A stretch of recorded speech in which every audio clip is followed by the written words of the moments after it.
High নমস্কার বন্ধু, good morning. আমি চন্দন মল্লিক, তোমরা দেখছো আমার ইউটিউব চ্যানেলে তোমাদের সকলকে স্বাগত। বন্ধুরা, তোমরা কেমন আছো? আশা করছি তোমরা সকলে খুব ভালো আছো, আমিও খুব ভালো আছি। বন্ধুরা, আজকে আমার আলোচ্য টপিক ইন্ডিয়ান ইকোনমি। আজকে আমি ইন্ডিয়ান ইকোনমি থেকে মোস্ট ইম্পর্টেন্ট 30 কোশ্চেন তোমাদের সঙ্গে খুব সুন্দরভাবে আলোচনা করবো, তোমাদের বোঝানোর চেষ্টা করবো। বন্ধুরা, এই কোশ্চেনগুলি যে কোনো কম্পিটিটিভ এক্সামের জন্য ভীষণ ইম্পর্টেন্ট। সে কেন্দ্র সরকার হতে পারে বা রাজ্য সরকার হতে পারে। তো বন্ধুরা, তোমরা অবশ্যই শেষ পর্যন্ত মন দিয়ে ভালো করে শুনবে আর দেখবে, তবেই তোমরা কিন্তু কোশ্চেনগুলো বুঝতে পারবে। যদি বুঝতে পারো, ভালো লাগে অবশ্যই একটি লাইক করে জানাবে, খারাপ লাগে ডিসলাইক করে দেবে। যদি কোনো কিছু বলার থাকে অবশ্যই কমেন্ট বক্সে কমেন্ট করবে। বন্ধুরা, আমি চাই আমার পশ্চিমবঙ্গের প্রত্যেকটা ভাই বোনকে, পশ্চিমবঙ্গের প্রত্যেকটা বন্ধু বান্ধবীকে সাহায্য করতে। যদি তোমার সত্যি ভিডিও ভালো লাগে অবশ্যই শেয়ার করে প্রত্যেকে দেখার সুযোগ করে দেবে। তো চলো শুরু করছি, দেখে নাও। বন্ধুরা, এই কোশ্চেনগুলি তোমাদের শেষ পর্যন্ত দেখার জন্য অনুরোধ করলাম, তোমরা শেষ পর্যন্ত দেখার চেষ্টা করো। Question number 1, GDP at factor cost বলতে বোঝায় জিডিপি মাইনাস পরোক্ষ কর প্লাস ভর্তুকি। জিডিপি অ্যাট ফ্যাক্টর কস্ট বলতে বোঝায় জিডিপি মাইনাস পরোক্ষ কর প্লাস ভর্তুকি। Option A is the right answer. Question 2, ভারতে জিডিপি জিএনপির তুলনায় বেশি কারণ নেট ফ্যাক্টর ইনকাম সর্বদা ঋণাত্মক। ভারতে জিডিপি জিএনপির তুলনায় বেশি কারণ নেট ফ্যাক্টর ইনকাম সর্বদা ঋণাত্মক। Option C is the right answer. Question 3, ভারতে জাতীয় আয় কোন সংস্থা পরিমাপ করে? ভারতে জাতীয় আয় কোন সংস্থা পরিমাপ করে? Option D is the right answer, central statistical organisation. Organisation ভারতের জাতীয় আয় পরিমাপ করে। ভারতের জাতীয় আয় পরিমাপ করে সেন্ট্রাল স্ট্যাটিস্টিক্যাল অর্গানাইজেশন অর্থাৎ CSO. Option D is the right answer. Question 4, নিম্নলিখিত কোন ক্ষেত্রটি সেবা ক্ষেত্রের অন্তর্গত নয়? নিম্নলিখিত কোন ক্ষেত্রটি সেবা ক্ষেত্রের অন্তর্গত নয়? Option D is the right answer, television প্রস্তুতকরণ। টেলিভিশন প্রস্তুতকরণ এই ক্ষেত্রটি সেবা ক্ষেত্রের অন্তর্গত নয়। বাকিগুলো রিয়েল এস্টেট, যোগাযোগ, হোটেল এগুলো সব সেবা ক্ষেত্রের অন্তর্গত, কিন্তু টেলিভিশন প্রস্তুতকারক এই ক্ষেত্রটি সেবা ক্ষেত্রের অন্তর্গত নয়। কোশ্চেন 5, প্রধানমন্ত্রী জন ধন যোজনা কোন ক্ষেত্রের জন্য গ্রহণ করা হয়েছে? প্রধানমন্ত্রী জন ধন যোজনা কোন ক্ষেত্রের জন্য গ্রহণ করা হয়েছে? সকল মানুষকে ব্যাংকিং অর্থনীতির মৈত্রী অন্তর্ভুক্তকরণ, এর জন্য জনধন যোজনা গ্রহণ করা হয়েছে। প্রধানমন্ত্রী জনধন যোজনা কোন ক্ষেত্রের জন্য গ্রহণ করা হয়েছে? Option C is the right answer, সকল মানুষকে ব্যাংকিং অর্থনীতির মৈত্রী অন্তর্ভুক্তিকরণ। কোশ্চেন 6, নিচে 4টি অপশন আছে, 4টি অপশনের মধ্যে কোন প্রকল্পটি পূর্বতন ন্যাশনাল লিটারেসি মিশনের নবতম রূপ? 4টি অপশনের মধ্যে কোনটি পূর্বতন ন্যাশনাল লিটারেসি মিশনের নবতম রূপ? সাক্ষর ভারত এটি হচ্ছে পূর্বতন রূপ, কিন্তু নবতম রূপ কোনটা? National literacy mission. ওকে, না সাক্ষর ভারতটা হচ্ছে নতুন, আর হ্যাঁ সাক্ষর ভারতটা নতুন, আর এটা পুরাতনটা হচ্ছে ন্যাশনাল লিটারেসি মিশন। ওকে, নেক্সট কোশ্চেন 7, অন্তর্দয় অন্ন যোজনা কবে চালু হয়েছিল? অন্তর্দয় অন্ন যোজনা চালু হয়েছিল 25শে ডিসেম্বর 2005 সালে। Option A is the right answer. Antyodaya Anna Yojana চালু হয়েছিল 25শে ডিসেম্বর 2005 সালে। অন্তর্দয় অন্ন যোজনা চালু হয়েছিল 25শে ডিসেম্বর 2005 সালে। কোশ্চেন 8, ভারত সরকারের কোন বিভাগ বা দপ্তর নিয়ন্ত্রণ করে স্বর্ণ জয়ন্তী গ্রাম স্বরোজগার যোজনা? ভারত সরকারের কোন বিভাগ বা দপ্তর নিয়ন্ত্রণ করে Swarna Jayanti Gram Swarozgar Yojana? Option A is the right answer, জেলা গ্রামীণ উন্নয়ন এই দপ্তরটি বা বিভাগটি নিয়ন্ত্রণ করে স্বর্ণ জয়ন্তী গ্রাম স্বরোজগার যোজনা। জেলা গ্রামীণ উন্নয়ন এই বিভাগ বা দপ্তরটি নিয়ন্ত্রণ করে স্বর্ণ জয়ন্তী গ্রাম স্বরোজগার যোজনা। কোশ্চেন 9, বন্ধুরা 9 কোশ্চেনটি প্রিন্টিংয়ে একটু মিস্টেক আছে, আমি বলে দিচ্ছি তোমাদেরকে। ডক্টর আম্বেদকর জাতীয় সহায়তা প্রকল্পে কোন ক্ষেত্রের মানুষদের সহায়তা প্রদান করা হয় হবে, এই নাটা হবে না, এই নাটা প্রিন্টিং মিস্টেক হয়ে গেছে। এখানে কোশ্চেনটি হবে ডক্টর আম্বেদকর জাতীয় সহায়তা প্রকল্পে কোন ক্ষেত্রের মানুষদের সহায়তা প্রদান করা হয়। ওকে, কোন ক্ষেত্রের মানুষদের প্রদান করা হয়? Option B is the right answer, তফসিলি জাতি এবং উপজাতি শ্রেণীভুক্ত ছাত্রদের সহায়তা প্রদান করা হয় উচ্চশিক্ষার জন্য। তোমরা বুঝতে পারলে না কোশ্চেনটা আবার বলে দিচ্ছি। ডক্টর আম্বেদকর জাতীয় সহায়তা প্রকল্পে কোন ক্ষেত্রের মানুষদের সহায়তা প্রদান করা হয়, এখানে নাটা প্রিন্টিং মিস্টেক বা ভুল করে আমার দেওয়া হয়ে গেছে, এখানে নাটা হবে না, প্রদান করা হয় হবে। আনসারটি হবে তফসিল জাতি এবং উপজাতি শ্রেণীভুক্ত ছাত্রদের সহায়তা প্রদান করা হয় উচ্চশিক্ষার জন্য। Option B is the right answer. Question 10, value added সমান value of output minus intermediate consumption. Value added সমান value of output minus intermediate consumption. Option A is the right answer. Next question 11, value of output বলতে বোঝায় যে দামে বিক্রয় করা হয় plus change in stock. Value of output বলতে বোঝায় যে দামে বিক্রয় করা হয় plus change in stock. Option B is the right answer.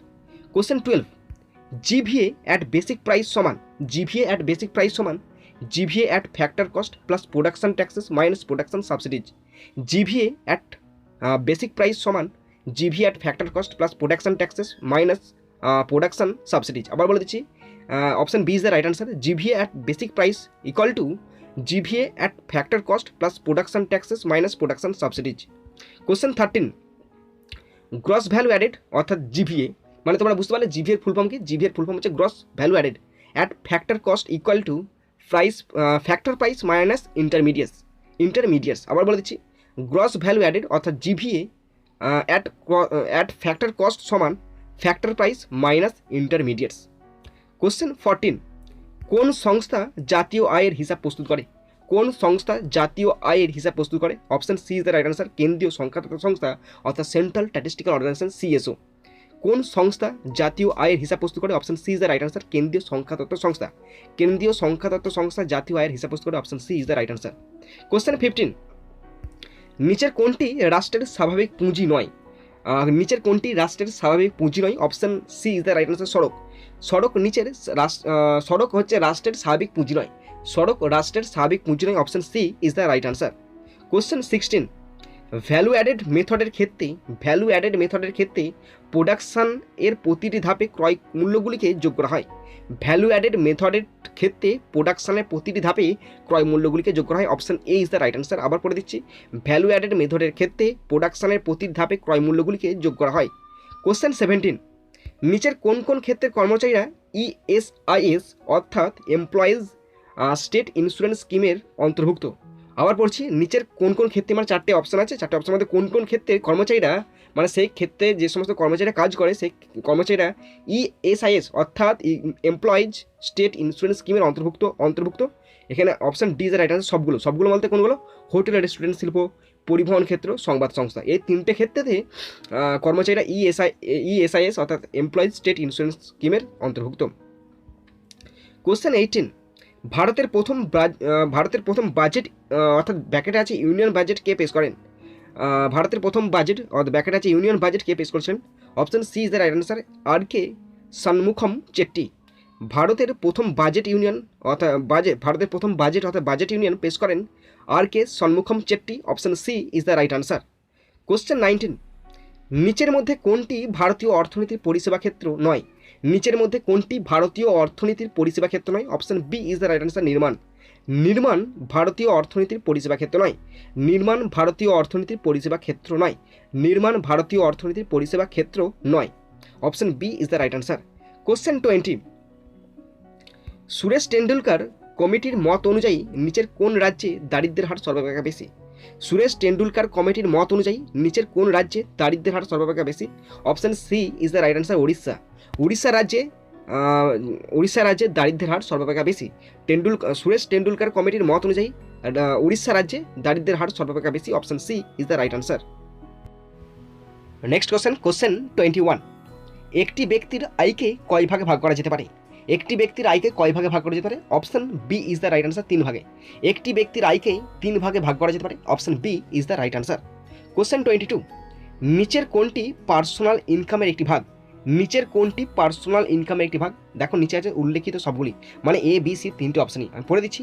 Real income, disposal income, nominal income.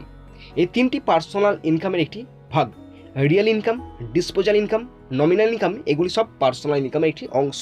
Okay, option D is the right answer, অর্থাৎ সবগুলো real income, disposal income, nominal income.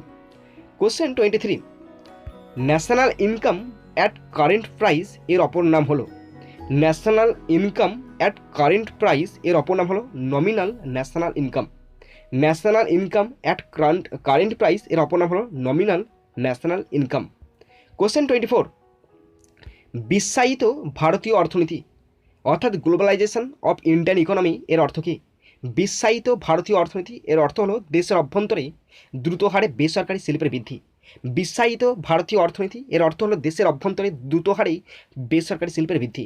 বিশ্বায়িত ভারতীয় অর্থনীতি এর অর্থ দেশের অভ্যন্তরে দ্রুত হারে বেসরকারি শিল্পের বৃদ্ধি। Option C is the right answer. Question 25, ভারতীয় অর্থনীতির অগ্রগামী ক্ষেত্র অর্থাৎ প্রায়োরিটি সেক্টর কোনটি? সবকটি, অর্থাৎ কৃষিক্ষেত্র, ক্ষুদ্র শিল্প, বস্ত্রায়ন শিল্প, সবকটি অগ্রগামী ক্ষেত্র। আবার পড়ছি, ভারতীয় অর্থনীতির অগ্রগামী ক্ষেত্র কৃষিক্ষেত্র, ক্ষুদ্র শিল্প, বস্ত্রায়ন শিল্প। ভারতীয় অর্থনীতির অগ্রগামী ক্ষেত্র কৃষিক্ষেত্র, ক্ষুদ্র শিল্প, বস্ত্রায়ন শিল্প। Option D is the right answer, অর্থাৎ সবকটি। কোশ্চেন 26, মাথাপিছু আয় অর্থাৎ পার ক্যাপাসিটি ইনকাম গণনার ক্ষেত্রে বেস ইয়ার হিসাবে কোন বছরটিকে ধরা হয়? মাথাপিছু আয় গণনার ক্ষেত্রে বেস ইয়ার হিসাবে কোন বছরটিকে ধরা হয়? Option C is the right answer, 2011-12। মাথাপিছু আয় গণনার ক্ষেত্রে বেস ইয়ার হিসাবে ধরা হয় 2011-12 সালটিকে। মাথাপিছু আয় গণনার ক্ষেত্রে বেস ইয়ার হিসাবে ধরা হয় 2011 ও 12 সালটিকে। Option C is the right answer. Question 27, বর্তমানে ভারতের কোন রাজ্যের মাথাপিছু আয় সর্বাধিক? বর্তমানে ভারতের কোন রাজ্যের মাথাপিছু আয় সর্বাধিক? Option C is the right answer, Goa. বর্তমানে ভারতের গোয়া রাজ্যের মাথাপিছু আয় সর্বাধিক। Option C is the right answer. বর্তমানে ভারতের গোয়া রাজ্যের মাথাপিছু আয় সর্বাধিক। Option C is the right answer. Question 28, ভারতের কোন রাজ্য থেকে সর্বাধিক আয়কর লাভ হয়েছে? ভারতের কোন রাজ্য থেকে সর্বাধিক আয়কর লাভ হয়েছে? Option D is the right answer, Maharashtra. ভারতের মহারাষ্ট্র রাজ্য থেকে সবচেয়ে বেশি আয়কর লাভ হয়েছে। ভারতের মহারাষ্ট্র রাজ্য থেকে সবচেয়ে বেশি আয়কর লাভ হয়েছে। কোশ্চেন 29, জাতীয় আয় পরিমাপকালে কোনটিকে গণ্য করা হয় না? জাতীয় আয় পরিমাপকালে কোনটি গণ্য করা হয় না? অপশন ডি কেবল বি ও সি, অর্থাৎ পুরনো গাড়ি বিক্রয় মূল্য এবং গৃহবধূ কর্তৃক প্রদত্ত পরিষেবা, এই দুটিকে জাতীয় আয় পরিমাপকালে গণ্য করা হয় না। পুরনো গাড়ির বিক্রয় মূল্য এবং গৃহবধূ কর্তৃক প্রদত্ত পরিষেবা, এটি জাতীয় আয় পরিমাপকালে গণ্য করা হয় না। আমাদের লাস্ট কোশ্চেন 30, কোনো একটি দেশের জাতীয় আয়ে কৃষির প্রদত্ত আয় কমতে থাকছে, অর্থাৎ দেশটি, আবার ভালো করে বোঝো, কোনো একটি দেশের জাতীয় আয়ে কৃষির প্রদত্ত আয় কমতে থাকছে, অর্থাৎ দেশটি কী হচ্ছে? উন্নত দেশের দিকে সঠিক পদক্ষেপে গেছে, অর্থাৎ ডেভেলপড কান্ট্রি। বুঝছো না বোঝো না? আবার বলছি, কোনো একটি দেশের জাতীয় আয়ে কৃষির প্রদত্ত আয় কমতে থাকছে, অর্থাৎ দেশটি উন্নত দেশের দিকে সঠিক পদক্ষেপে এগোচ্ছে, অর্থাৎ ডেভেলপড কান্ট্রি। তো বন্ধুরা, হয়ে গেল দেখলে। তো এই কোশ্চেনগুলো আমি নিয়েছি মন্ডল প্রকাশনের একটি বই থেকে নিয়েছি, তোমাদের সঙ্গে শেয়ার করে দিলাম। এটা আমার ইমেল আইডি, তোমরা আমার সঙ্গে কন্ট্যাক্ট করে নিতে পারো। তো বন্ধুরা, তোমরা যারা শেষ পর্যন্ত দেখলে তোমাদের সকলকে আমি ধন্যবাদ জানাই। তো বন্ধুরা, এখানেই শেষ করলাম ভিডিওটি। সুন্দর থাকবে, সুস্থ থাকবে, take care, thank you, Jai Hind, Vande Mataram.